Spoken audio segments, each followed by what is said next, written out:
So guys, are, itlog na may sibuyas.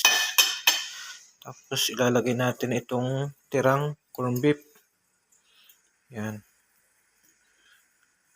Yan. So guys, para hindi masayang ang inyong mga tirang pang-ulam, ganyan lang gawin nyo guys. Yan.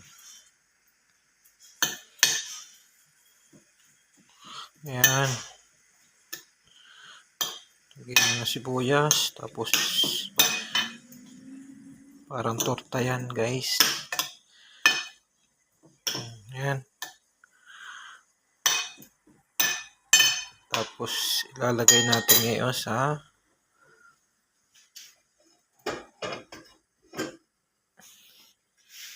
mainit na mantika. Ayan guys. Ayan. So kita nyo.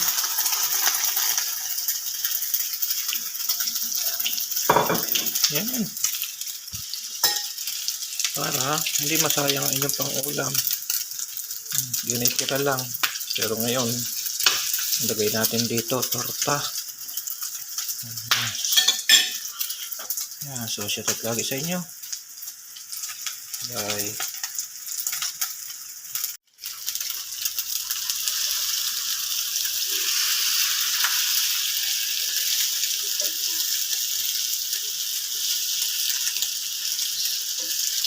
Simpleng ulam lang yan guys.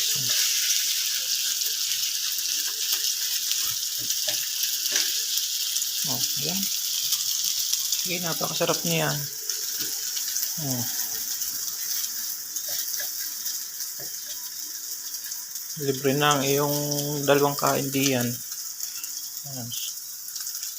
Isa sa masasayang lang yung inyong tirang pang-ulam. Ganyan ang gawin nyo guys. Oh. Alright. Bye.